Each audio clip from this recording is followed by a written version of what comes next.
Alright guys, I'm here with the hydroponic system I'm going to be delivering to you guys today.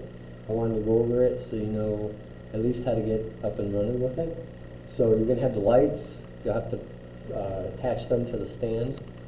Then you've got the system, and in the system, inside, you will have a couple of sheets of Oasis.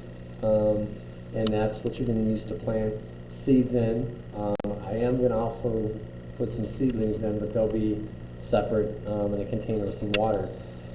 You can put them in and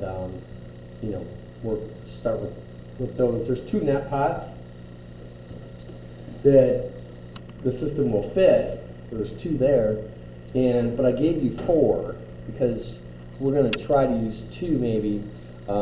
With some mason jars. If you get the right size mason jar, you fill it with water, you can put this with plants or seeds into the mason jar if you tape out the glass so no light can get in.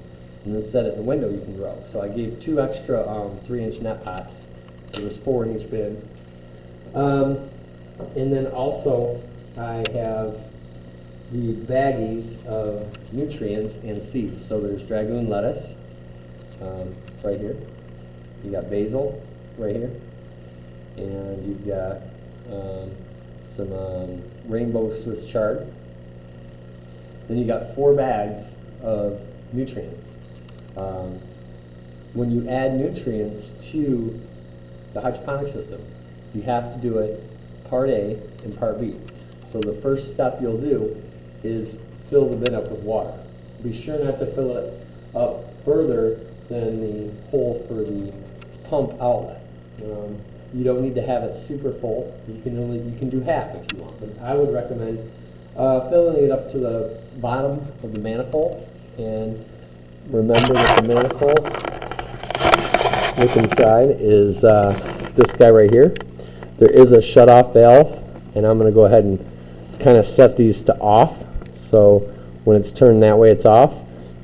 When it's this way, it's on. It's a little bit stiff to do, but once you start the flow, you can kind of regulate how much comes on by adjusting this valve. And you just want it to be a little soft stream. You don't want it blazing out because you'll get splashing and whatnot. So that'll help control the flow. There is a flow dial on the pump that'll also kind of control it a little bit too. So you'll see that when that's there. So you first fill up the bin with water, and if you fill it up to the manifold line, you should be able to add, it doesn't matter which one you start with, A or B, put A in, kind of mix it around, and then put B in, mix it around, and then you should be good. If you put these dry nutrients together, the phosphate will cancel out and your plants won't get the nutrients that they need. If you put them together in a very small amount of water, the same thing can happen. So these have to be administered separately. Now I gave 4 bags because if you need to change your water, you've got 1 change of nutrients if you fill it up. Now if you only fill it up halfway, it is easier to manage, but you're going to have to just kind of eye and only put half the nutrients in. You're not going to have a meter, so you're just going to have to kind of wing it and just kind of judge. It doesn't take a lot of nutrients for the plants to do well, so I don't foresee you guys having any problems. So that's the system itself.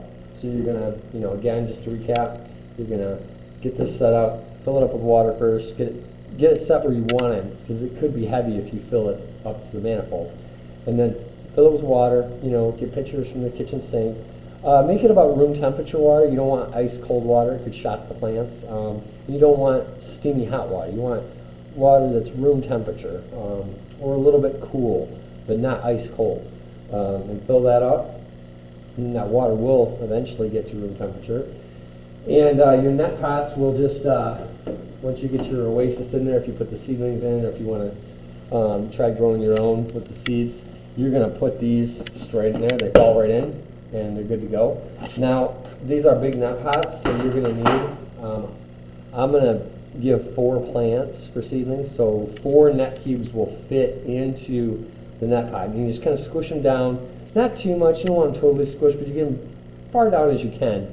Put them into the top there, then you're good. Then the microtubes you just feed up through the top through the hole, like so. And you get both of them up in there, you adjust the top, and then you close the top. These little PVC blocks, you run the tube up through and then back down, and it'll hold the microtube in the net pot where you need it. And so, you know, you're not going to get any splashing, and that will work well. So that's the system here. Now, these are the lights. The lights are, they have one plug, and then they have a tether that ties the other one to it. So, when you go to install the lights, you can turn the stand upside down, and you can see the direction. It's going to go like so. And the lights are really kind of simple to work with. You just get it kind of set how you want it. And if you go and put one side kind of in the track, and you might have to adjust these a little bit if they're twisted. You just get it, and then it clips in. So it just clips right in. And it's kind of hard to show on video, but you should get the hang of it. So you get one side in, and then press down gently, and they clip right in. Once they're clipped in, try not to do that. Once they're clipped in, you can set it up right, carefully, and you just plug it in. There we go. And all right, there we go. Let's do this a little bit more carefully. If you do jar it, they will come off. It's not like a foolproof system. And then your hydroponic system, with the plug going the same way, can slide underneath of here to give light to your plants, like so. And that's pretty much it. These unplug, and with any electrical, obviously don't get this wet. The lights are cool. The lights draw 35 watts. The pump draws, I'm not sure how many amps the lights are. I would say like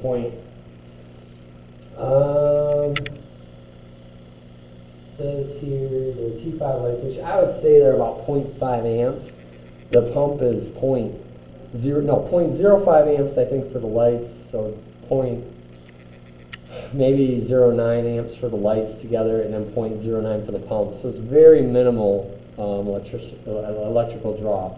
You could run this for probably a month off of a 12-volt battery if you had an inverter. So it's very, very, very efficient. The lights are very cool. They don't get hot. Now, as far as leaving them on, they need to be on about 12 to 14 hours a day. And there's a switch. You just have to manually shut them off and on. I would recommend turning them off when you're sleeping, and turn them on when you get up. So turn them on when you get up, turn them off before you go to bed, just so that they're on a good majority of the day. Now the pump, you don't have to let that run all the time, but you don't want your plants to get dry. So if the water's not touching the bottom of the net pots, you can give it like 15, 20 minutes off and on. So if you put a timer on it, it's fine. If you have the water level to where the bottom of the net pot is touching and the Oasis is able to bring in some of that water, then you can turn it off for quite a while and turn it on as needed, and that's fine. So we'll be doing a little bit more with these. I'm going to put one in the classroom so we can have meets, and I'll do things with mine, and you can duplicate that at home. And all I ask is that you guys do some type of video on your cameras or your Chromebooks and share that to me with Google Drive so we can share it to the STLP website, and that would be good to go. Again, and if you have questions, don't hesitate to email. If you don't feel comfortable setting this up, you can wait, and next week sometime I can do a live meet with a demo unit once I build it and bring it in. And you can kind of watch, you can follow along step by step as I fill the classroom one up, put the seeds and plants in and the water in and everything, if you're not comfortable. So that's what this is. Yeah, so that about covers everything. Watch your water levels. The pumps are going to continue. You can let those pumps run 24 hours a day. You just have to watch the water level. You always want the pump inside covered with water. You don't want water to get down. If it starts pulling air, it can burn the pump out. As far as changing the water, use good judgment. If the water stays clean and with just 2 plants in there, I would say you can probably go maybe 3, 4, 5 weeks. If it starts to smell kind of like methane or like gray water or sewery, I guess, then just change the water. Now, if you can't lift this, what you can do is inside, you can just turn everything off, and you can take the hose off of the manifold to pump the feed. It might be a little tight to get in there, but you can actually use that hose and then turn it on and pump out the water into a jug, like one of these here, these blue jugs, or whatever you have is fine. A 5-gallon bucket would be fine. And then you can toss the water and fill it up again with the pump. I don't have these blue hoses on really tight. You just have to be careful not to pull the screw or break the zip tie. And that should work. But if you only fill them up halfway, that's one benefit to only filling them up halfway. They're pretty light. It's only like 20, 30 pounds. Completely filled, this would be a little bit heavy. Don't hesitate to have your parents help you. If you did want to put 2 extra holes in it for 3-inch net pots, you can probably get away with that with tomatoes.